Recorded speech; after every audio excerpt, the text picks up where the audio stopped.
Well, I suppose I ought to make some kind of content on the Nikon 35mm f1.4 that was just recently announced at the making of this video. I did not write a whole script, instead I took some notes. So Nikon pulled a fast one on us, and by pulling a fast one, I mean that they really thunk on their feet. There was that rumor going around that they were having some issues with the design, getting the 35 to 1.2, and there was maybe a little speculation that maybe it would be a 1.4 or like a 1.1. Why a 1.1 would be easier to make than a 1.2, I have no idea. And then there was another piece that was saying, yeah, they were dissatisfied with the size that the 1.2 was going to be. Let's not pretend with the 85 1.2 and the 135 1.8 and the 50 1.2 that Nikon cares about size and weight. And I'm okay with that. I don't care how big the 35 1.2 would be, because I just want the best optical performance that I possibly can get. And so, you know, don't worry about that, Nikon. Let's just go ahead and get that out. So clearly I am a little bit disappointed because, as you've probably seen if you've been following the channel for a while, I wasn't super impressed with the Nikkor Z 35mm f1.8s. I thought it was a little overpriced based on its optical performance, which is good. It's sharp, has decent contrast. It's just not on the level of the 50mm f1.8s, and it happens to be more expensive. I would be less critical of that lens if it was the same price as the 50mm f1.8s. But at the end of the day, I find it to be a little bit slow. But if Nikon can make an 85mm like they did with the f1.2 that's actually fast, which there's no historical precedence for, 85s are generally slow and they don't need to be fast.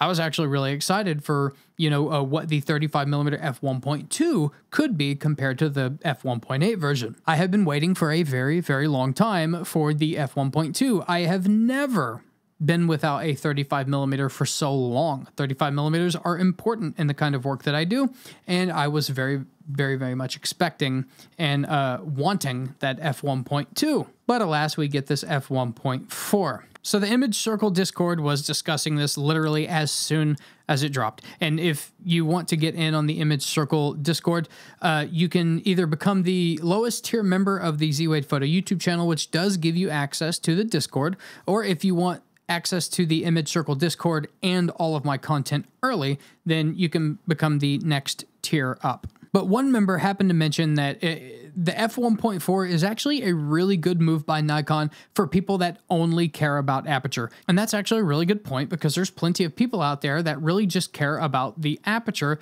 and don't need the sharpest, the most contrasty, the most micro contrast. They don't need all that, which, I mean, as we can see from the videos that are out and the sample images that are out, the 35mm f1.8s is clearly a superior lens, as it should be. It's more expensive. This f1.4 is less expensive, which, by the way, that's weird. But this 35-1.4 has none of the S-line coatings, or it's not supposed to be as optically good as the f1.8. And so I agree that that is kind of a good idea for a particular set of consumer. And so if there's any opportunity to be had here from Nikon, and this may be their plan, it may not be, I don't know, I don't work for Nikon. Nikon actually doesn't like me enough to even let me be an NPS member. But I do see an opportunity for a whole series of lenses, kind of similar to the E-series lenses. You know, the first one launched in 1979, and it was intended to be a lens that was not as good, but was affordable, and basically everybody that had a camera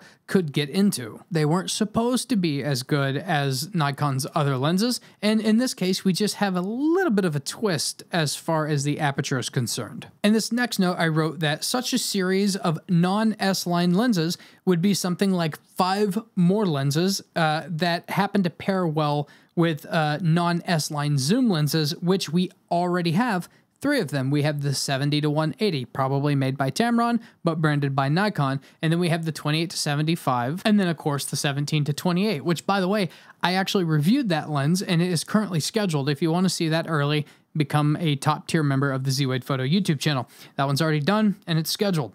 But we already have those 3 zooms, and that is exactly how the E-series worked. It was 5 primes and 3 zoom lenses. And the E-series lenses were not terrible lenses, they were good, and they were affordable.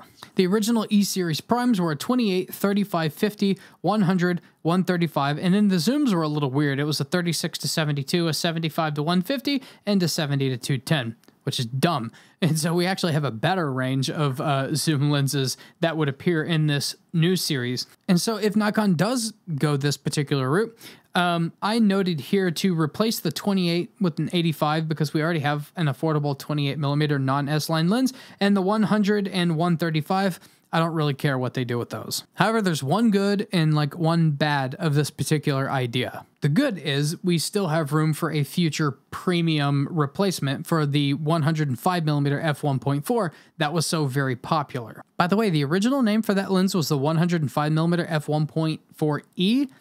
Absolutely nothing to do with the other E-series lenses that I was just talking about. Those were meant for like the regular kind of common photographer, more affordable and just good. This 105 f1.4e, that was a G-series lens, absolute legendary. The bad is we don't really need another 50mm, right? We have the 50mm f1.8, we have the 50mm f1.2, we have the 58mm knocked, and there's a lot in this 50mm range. You can even go further and say the 24 to 70 has the 50mm range in there, the 28 to 75 has a 50mm range in there.